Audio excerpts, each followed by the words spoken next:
नवकेसरी news मध्ये आपलं स्वागत। आपण आहोत सातारा जिल्ह्यामध्ये शंभू महादेवाच्या पदस्पर्शाने पावन झालेल्या शिखर शिंगणापूरच्या मंदिरातले आपण दृश्य बघतोय।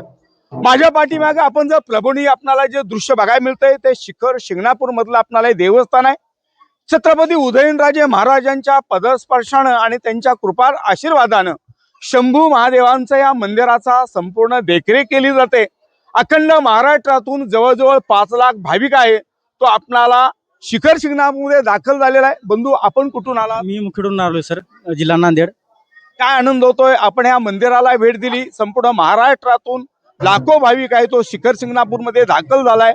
काय वेगळा आनंद होतोय? आनंद तर होणारच सर, महाराष्ट्राचे कुलदैवत आहेत। बघून भरपूर आनंद झालेला आहे आणि देवाच्या चरणी एकच प्रार्थना आहे, येणार पेरणीचे दिवस तोंडावर आलेले आहेत तर शेतकरी खुश झाला पाहिजे एवढीच प्रार्थना आहे। आणि बळीराजाला चांगले दिवस यायला पाहिजे। या काळ्या मातीला हिरवा शालू परिधान करणारा शेतकरी बळीराजा तो सुखावला पाहिजे असं शिखर शिंगणापूरमध्ये आलेल्या भक्तांनी या ठिकाणी आनंद व्यक्त केला जातोय। पण त्यापूर्वी आपण मंदिरामध्ये जाणार आहोत, नगाऱ्याची माहिती घेणार आहोत आणि त्याचबरोबर आतमध्ये जे 5 नंदी आहे त्यांची सुद्धा आपण इतभूत माहिती घेणार आहोत। शंभू महादेवाच्या पदस्पर्शाने पावन झालेल्या शिखर शिंगणापूर आल्यानंतर या ठिकाणी आपणाला 5 नंदीचं दर्शन घडतं। ह्या 5 नंदी बद्दल आपणाला इतभूत माहिती देणारे आपल्याकडे महाराज जोडलेले आहेत। आणि महादेवा भक्तांची इच्छा पूर्ण कर देवा।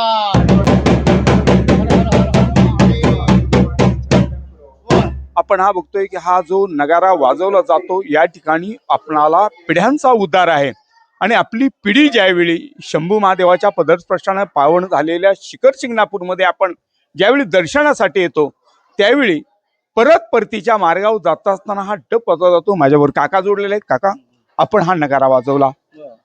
पिढ्याने वर्षानुवर्ष ही 9वी पिढी आपली काम करते। पवार परिवारांचा सर्वात मोठा 9 वर्षाचा कालखंड आहे। ही 9वी पिढी आहे। काय आनंद होतो? आम्हाला फार आनंद होतो। अगदी आम्हाला देवाची सेवा मिळते, भक्तांची भेट होती, ह्यात आमचा आनंद मोठा आहे। महाराष्ट्राला वारकरी संप्रदायाचा सर्वात मोठा जो वारसा आहे तो इथल्या संस्कृतीचा, इथल्या परंपरेचा। अखंड महाराष्ट्रातून शंभू महादेवाच्या पदस्पर्शाने पावन झालेल्या शिखर शिंगणापूरमध्ये जवळजवळ 3 लाखहून अधिक भाविक आहे तो आपणाला शिखर शिंगणापूरच्या महादेवाचं दर्शन घेऊन आपणाला सुखावलेला बघायला मिळतोय। Cameraman Tanmay Patil, reporter Sagar Patil, Shikhar Shingnapur, Satara.